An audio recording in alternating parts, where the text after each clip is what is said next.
আসসালামু আলাইকুম কৃষক ভাইরা, আশা করি সবাই ভালো আছেন। কৃষক সেবা চ্যানেলে আপনাদের সবাইকে স্বাগতম। আজকে আমি আপনাদের মাঝে আলোচনা করব ধানের মাজরা পোকা দমন নিয়ে। এখন আমন ধান চাষ করার মৌসুম চলছে। অনেক কৃষক ভাই ধান চাষ করে লসের সম্মুখীন হন, আর এই লসের পেছনে অনেক কিছুই দায়ী করে থাকেন। তার মধ্যে অন্যতম যে বিষয়টা দায়ী থাকে সেটা হলো মাজরা পোকা। তাই এই ধান যখন 25 থেকে 30 দিন বয়স হয়, ঠিক তখনই এই মাজরা পোকা জমিতে আসতে শুরু করে। কৃষক ভাইরা বুঝে ওঠার আগেই কৃষকের ক্ষতি করে ফেলে। তাই সঠিক সময়ে আপনারা কিভাবে এই মাজরা দমন করবেন এবং 3টা কার্যকর কীটনাশকের নাম বলে দেব, যে কীটনাশক ব্যবহার করলে আপনাদের আর এই মাজরা পোকা নিয়ে চিন্তা করতে হবে না। আপনাদের জমির মাজরা পোকা নিমেষেই দমন হয়ে যাবে। তাই ভিডিওটা না টেনে সম্পূর্ণ ভিডিও দেখবেন। আশা করি আপনাদের আর মাজরা নিয়ে চিন্তা থাকবে না। কথা না বাড়িয়ে চলুন শুরু করি আজকের আলোচনা। প্রথমে আমরা জানব মাজরা পোকার ধরন সম্পর্কে। ধানে প্রধানত 3 ধরনের মাজরা পোকা আক্রমণ করে থাকে। 1 নম্বরে রয়েছে হলুদ মাজরা পোকা, 2 নম্বর কালো মাথা মাজরা পোকা, 3 নম্বর গোলাপি মাজরা পোকা। এই পোকা আক্রমণ করলে আপনাদের ধানের কিভাবে ক্ষতি করে? ক্রিয়া ধানের কাণ্ডের ভেতরে ঢুকে গিয়ে ধানের যে মাঝখানের পাতা আছে, যেটাকে আমরা ডিগ পাতা বলি, সেই ডিগ পাতা কেটে দেয়। এতে সেই ডিগ পাতা শুকিয়ে যায়, আর একে আমরা বলি মরা ডিগ। শীষ আসার পর আক্রমণ করলে পুরো শীষ শুকিয়ে যায়, আর এই শুকিয়ে যাওয়ার পেছনে শীষের যে গোড়াটা থাকে, সেই গোড়া থেকে কিন্তু মাজরা পোকা কেটে দেয়। তখন শীষটা সাদা হয়ে যায়, একে আমরা সাদা শীষ বলে থাকি। কাণ্ডে ছিদ্র, ভেতরে মল ও খাওয়ার চিহ্ন দেখা যায়। ডিমের গাদা থাকলে বুঝতে হবে ক্ষতির সম্ভাবনা আছে। আমরা এই মাজরা পোকা কিভাবে দমন করব, এর দমন ব্যবস্থা কি? যান্ত্রিক ও শারীরিক দমন। নিয়মিত খেতে ঘুরে মদ ও ডিম সংগ্রহ করে ধ্বংস করে এই মাজরা পোকা দমন করা যায়। ঠোর আসার আগে হাত জাল দিয়ে মদ ধরে ফেলুন, এতে মাজরা পোকা অনেকাংশে দমন হবে। খেতে ডালপালা পুঁতে দিন। ডালপালা পুঁতে দিলে সেই ডালপালাতে পোকা খেকো পাখি বসে মদ খেয়ে ফেলবে। এভাবেও অনেক মাজরা পোকার মদ ধ্বংস করা যায়। খেতে বেশি মদ হলে ক্ষেত থেকে 200 থেকে 300 মিটার দূরে আলোক ফাঁদ বসিয়ে মদ সংগ্রহ করে মেরে ফেলুন, এতে আপনাদের জমির মাজরা অনেকাংশেই কমে যাবে। রাসায়নিক দমন। আপনাদের যদি রাসায়নিক দমন ব্যবস্থার প্রয়োজন হয়, তাহলে আপনারা 15 থেকে 20% মরা ডিগ পাওয়া যায়, অথবা 5% মরা শীষ দেখা যায়। তাহলে কিন্তু আপনাদের কীটনাশক ব্যবহার করতে হবে। অনুমোদিত যে কীটনাশকগুলো রয়েছে সেই কীটনাশক ব্যবহার করতে হবে।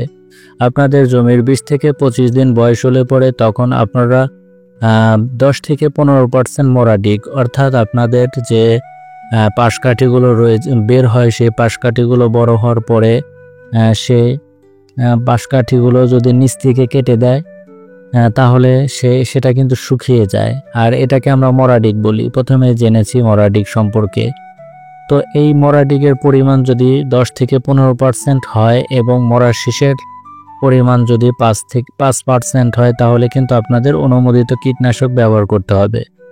আপনাদের জমিতে এই মাজরা পোকা থাকবে না যদি আপনারা এই 3টা কীটনাশক ব্যবহার করেন। আমি আপনাদের মাঝে এখন 3টা কীটনাশক নিয়ে বলবো, যে কীটনাশক আপনারা ভারত, বাংলাদেশ সব জায়গায় পাবেন।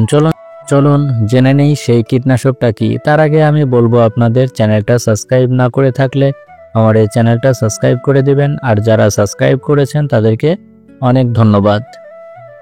1 নম্বরে রয়েছে ইনসিপিও সিনজেন্টা কোম্পানির এই ওষুধ। এটা সম্পর্কে অনেক কৃষক ভাই জানেন। বর্তমান বাজারে ব্যবহৃত কীটনাশকের বিরুদ্ধে মাজরা পোকা প্রতিনিয়ত প্রতিরোধ গড়ে তুলছে, ফলে এদের কার্যক্ষমতা হারিয়ে গেছে। বর্তমানে বাজারে এমন কোনো কীটনাশক নাই যা ধানের সকল ধরনের মাজরা সফলভাবে দমন করতে পারে।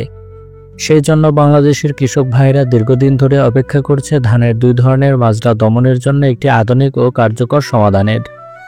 সেই ইনসিপিও ধানের মাজরা পোকা দমনের সর্বাধিক কার্যকরী সমাধান। ইনসিপিওতে যে উপাদান আমরা পাই, ক্লিনাজোলিন প্রযুক্তির ইনসিপিও 20 ধানের মাজরা পোকা দমনের একটি আধুনিক সমাধান। এটি একটি সম্পূর্ণ নতুন পদ্ধতিতে কাজ করে, যা স্পর্শ বা খাওয়ার ফলে পোকার স্নায়ুতন্ত্রকে অকার্যকর করে ফেলে। ইনসিপিও বিষাচ্ছি পোকার ডিম ও ক্রিয়াও ধ্বংস করে থাকে। ধানকে একটি দীর্ঘ সুরক্ষা প্রদান করে। ইনসিপিও বিষাচ্ছি বাংলাদেশে ধানের কীটনাশক অঙ্গনে একটি নতুন দিগন্তের উন্মোচন করেছে। এটা আপনারা যদি ব্যবহার করেন তাহলে অবশ্যই প্রতি লিটার পানিতে 1 মিলি হারে মিশিয়ে বিকেলবেলা স্প্রে করবেন, তাহলে ভালো ফল পাবেন। 2 নম্বরে যে কীটনাশকটার কথা বলবো সেটা হলো বায়ার কোম্পানির ভাইগো। এই বায়ার কোম্পানির ভাইগো কীটনাশকটি শক্তিশালী উদ্ভাবনী কীটনাশক, যেটি কীটপতঙ্গের বিস্তৃত বর্ণালীতে ডিম থেকে প্রাপ্তবয়স্ক পর্যন্ত জীবনের সমস্ত পর্যায়ে দ্রুত অ্যান্টিফিডেন্ট এবং অবশিষ্ট কার্যকলাপ প্রদান করে। বায়ারের ভাইগো জাইলেমের মধ্যে দিয়ে চলে এবং এটি ট্রান্সলেমিনারও, তাই এটি সমানভাবে ছড়িয়ে পড়ে যাতে এটি কীটপতঙ্গ খাওয়ানোর মাধ্যমে সহজে গ্রহণ করা যায়। দ্রুত খাওয়ানো বন্ধ করা সম্ভাব্য কীটপতঙ্গের ক্ষতি কমিয়ে দেয়। কার্যকর ফসল সুরক্ষা কর্মসূচিতে ভাইগো একটি আদর্শ সমাধান। দীর্ঘ সময়ের নিয়ন্ত্রণ প্রদান করে এই ভাইগো কীটনাশক। ভাইগো বায়ার কোম্পানির কীটনাশক একাধিক ফসলের কীটপতঙ্গের ওপর কার্যকারিতা প্রমাণ করেছে। ভাইগো কীটনাশক আপনারা প্রতি লিটার পানিতে 1 মিলি হারে আপনাদের ধানের জমিতে ব্যবহার করবেন, বিকেলবেলা ব্যবহার করবেন, তাহলে আপনাদের ধানের জমির যে মাজরা পোকা, সেই মাজরা পোকা দমন হয়ে যাবে। 3 নম্বরে যে কীটনাশকের কথা বলবো সেটা বায়ারেরই তৈরি আরেকটা কীটনাশক, বহুল জনপ্রিয় একটা কীটনাশক বেল্ট এক্সপার্ট। নতুন প্রজন্মের ইনসেকটিসাইড, যা চাষের শুরু থেকেই ফসলকে পোকামাকড়ের আক্রমণ থেকে রক্ষা করে। এটি শুধু পোকা দমন করে না, বরং ফসলের স্বাস্থ্য গুণগত মান উন্নত করে, অধিক ফলনের পথ প্রশস্ত করে। ফ্লুভেন ডায়ামাইড 19.92% এবং থায়াক্লোপ্রিড 19.92%, এই দুইটি উপাদান নিয়ে গঠিত এই বেল্ট এক্সপার্ট কীটনাশক। ফ্লুভেন ডায়ামাইড ফসলের পোকামাকড়ের পেশি সংকোচনের জন্য প্রয়োজনীয় ক্যালসিয়ামের গতি বন্ধ করে দিয়ে তাদের পক্ষাঘাতগ্রস্ত করে ফেলে। থায়াক্লোপ্রিড পোকামাকড়ের স্নায়ুতন্ত্রকে অতিরিক্ত উদ্দীপিত করে দ্রুত মৃত্যুর দিকে ঠেলে দেয়। এই বেল্ট এক্সপার্টের মধ্যে যে দুটি উপাদান রয়েছে, দুটি উপাদানেরই কিন্তু ভিন্ন কাজ রয়েছে এবং এই দুইটা উপাদানই কিন্তু সমানভাবে কাজ করে কিন্তু পোকাকে শেষ পর্যন্ত মৃত্যুর দিকে ঠেলে দেয়। তাই আপনাদেরকে আমি বলবো, আপনারা ধানের জমির মাজরা পোকা দমন করার জন্য এই বেল্ট এক্সপার্ট নিঃসন্দেহে ব্যবহার করতে পারেন। এটা যদি ব্যবহার করেন তাহলে আপনাদের ধানের জমির মাজরা থাকবে না। এই বেল্ট এক্সপার্ট ব্যবহারের যে সুবিধা রয়েছে, একবার প্রয়োগেই কিন্তু ফসল প্রায় দীর্ঘ সময়ের পোকা মাকড় মুক্ত সুরক্ষা পায়। 2-এর ওপর কার্যকর, তাই তাৎক্ষণিক খাওয়া বন্ধ করে দেয়, পোকার সঙ্গে সঙ্গে খাওয়া বন্ধ করে দেয়, ফলে ফসলের ক্ষতি আর বাড়ে না। এটি ফসলের শারীরিক বিকাশে সহায়ক, ফলনও বৃদ্ধি পায় সমানভাবে। এই কীটনাশক ধানের মাজরা পোকার জন্য প্রতি লিটার পানিতে আপনারা 1 মিলি হারে মিশিয়ে বিকেলবেলা ব্যবহার করবেন। আপনাদের মাঝে যে 3টা কীটনাশক এর নাম বললাম, আপনারা যদি এই কীটনাশক ব্যবহার করেন তাহলে আপনাদের জমির মাজরা পোকা দমন হবে, আপনাদের ফসল ভালো হবে। আপনারা যে বিষয়গুলো ধান চাষের ক্ষেত্রে অবশ্যই মেনে চলবেন, নিয়মিত ক্ষেত পর্যবেক্ষণ এবং সময় মতো দমন ব্যবস্থা নিলে ধানের ফলন কিন্তু নষ্ট হবে না। তাই আপনারা নিয়মিত ক্ষেত পর্যবেক্ষণ করবেন এবং সময় মতো রাসায়নিক এবং যে শারীরিক যে দমন ব্যবস্থাগুলো রয়েছে সেই দমন ব্যবস্থা আপনারা তৎক্ষণাৎ নিয়ে নেবেন। অযথা কীটনাশক ব্যবহার করবেন না, এই বিষয়গুলো মাথায় রাখবেন। যদি আপনাদের জমিতে আক্রমণ না থাকে তাহলে অযথা কীটনাশক ব্যবহার করবেন না। প্রাকৃতিক উপায়ে যতটা সম্ভব দমন করার চেষ্টা করবেন। প্রিয় চাষি ভাইয়েরা, ধানে মাজরা পোকা দমন ব্যবস্থার এই পরামর্শগুলো মেনে চলুন।